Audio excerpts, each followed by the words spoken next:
Hello students, हम लोगों ने ह्यूमन रिसोर्स मैनेजमेंट, ठीक है, और मार्केटिंग मैनेजमेंट का सिलेबस को रिवीजन करने का सीरीज में चैप्टर 1 कंप्लीट कर लिया हम लोगों ने। ठीक है, और अभी हम लोग मार्केटिंग मैनेजमेंट पर फोकस कर रहे हैं। उसके चैप्टर 2 पे हम लोग चैप्टर 2 का भी एक पार्ट ऑलरेडी मैंने अपलोड कर दिया है। आपको डिस्क्रिप्शन में या फिर आई बटन में या जस्ट इसके पहले आपको वीडियो में दिख जाएगा, आप जाके देख सकते हैं हमारे चैनल पे। अब हम लोग नेक्स्ट टॉपिक पे जाने वाले हैं। ठीक है, चैप्टर 2 का पार्ट 2, प्रोडक्ट डिफरेंशिएशन। इसके पहले हम लोगों ने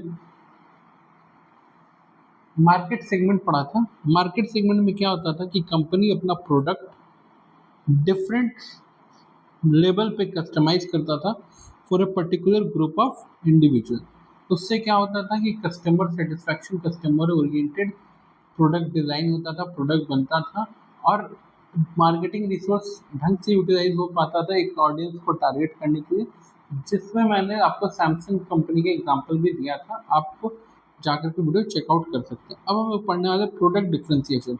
ये कुछ हद तक मार्केट सेगमेंट की तरह आपको साउंड करेगा, ठीक है, बट डिफरेंस तो है। अब देखिए, product differentiation is a process of creating and communicating the unique feature and the benefit of the product or services that make it stand out from the competition.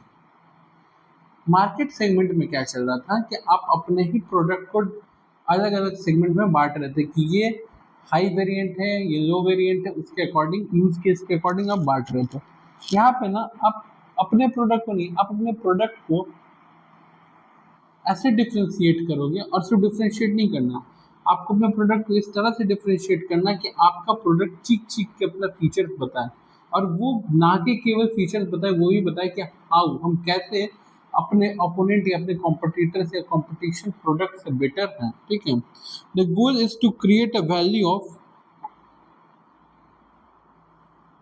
Value proposition that appeals to target market and convince them to choose your product। जब आप अपने product को product differentiation के ऊपर काम करते हो, कि ये क्या होता है ना कि मार्केट में लोगों को डोमिनेटरी डिसीज के लिए मजबूर करता है कि वो, और कन्विंस करता है, डोमिनेट तो नहीं कहेंगे, ज़्यादा बेटर वर्ड, कन्विंस करता है कि वो आपका ही प्रोडक्ट पिक करे। ठीक है, this involves the highlighting the unique character of the product and brand compared to the competitor। इससे क्या होता है कि आपके प्रोडक्ट के यूनिक कैरेक्टरिस्टिक्स लोगों को पता चलता है, और साथ ही साथ आपके कॉम्पिटिटर्स के कंपेयर आपका ब्रांड ज़्यादा अच्छे से निखर के उभर के मार्केट में परफॉर्म करता है।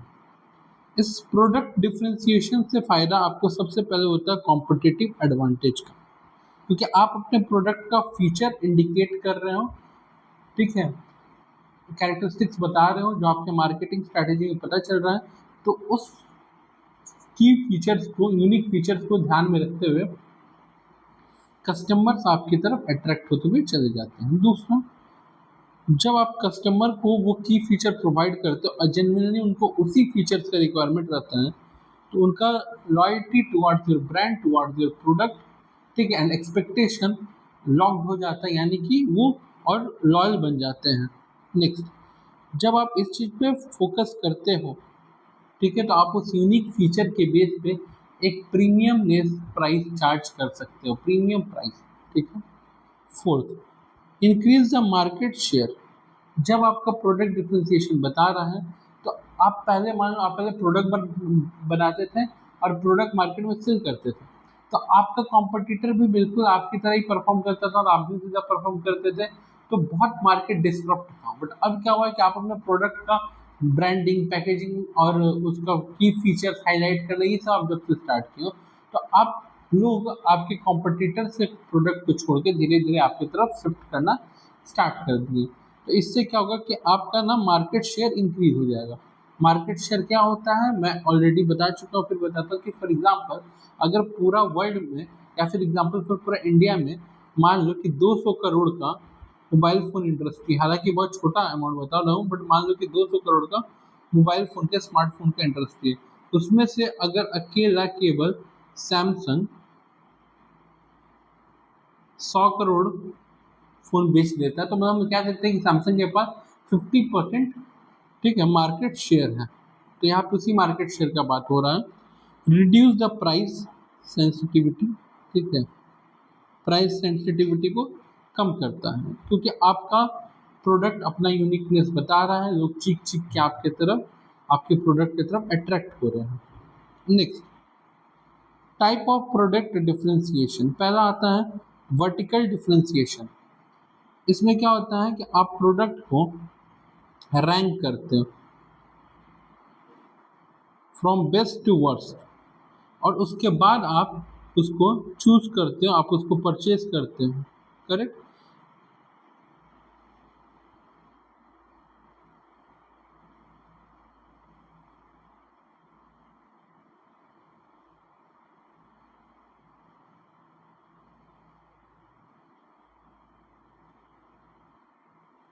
ठीक है। दूसरा, हॉरिजॉन्टल डिफरेंशिएशन। ये तब होता है when customer make purchase decision based on the subjective preference. Vertical में क्या होता है कि आपको चारों ही प्रोडक्ट पसंद है, आप चारों प्रोडक्ट में रैंकिंग कर रहे हो कि आपके लिए और आपको क्या चाहिए उस अकॉर्डिंग। हॉरिजॉन्टल में क्या होता है कि आप अपने प्रेफरेंस के अकॉर्डिंग प्रोडक्ट ले रहे हो, ठीक है, आपको रैंकिंग वगैरह करने की जरूरत नहीं है, आपको क्लियर है कि आपको ये चाहिए और ये चीज़ जिस प्रोडक्ट में मिल जाएगा आप उस पर लोगे, बात समझ आता है। Next, sorry, mixed differentiation. Mixed differentiation generally vertical horizontal का कॉम्बो है कि आपको जो चीज़ चाहिए अगर वो चारों प्रोडक्ट में है तो आप चारों तो नहीं लोगे, अब चारों में आप रैंकिंग करोगे कि सबसे ज़्यादा मेरे को अगर किसी प्रोडक्ट में कोई की फीचर चाहिए तो सबसे ज़्यादा किस में है, जैसे एग्जाम्पल से बता रहे हो ना।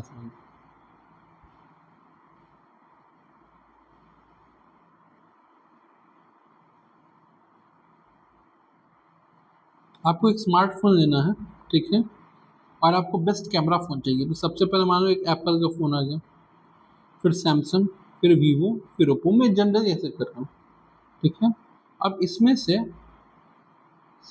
आप रैंकिंग किए और मान लो कि आपने ये चूज कर लिया कि आपको एप्पल का फ़ोन लेना है, तो ये हो गया आपका vertical differentiation, correct.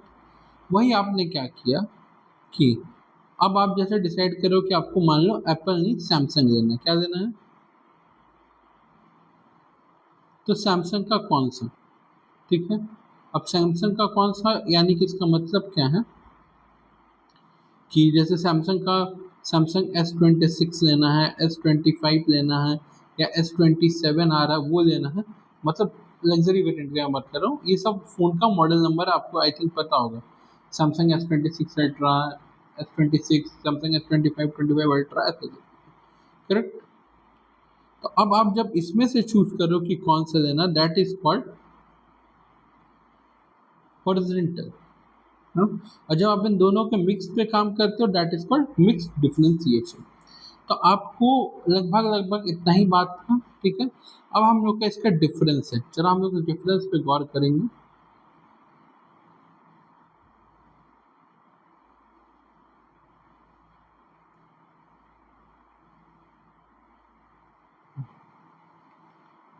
Product differentiation and market segment में क्या होता है।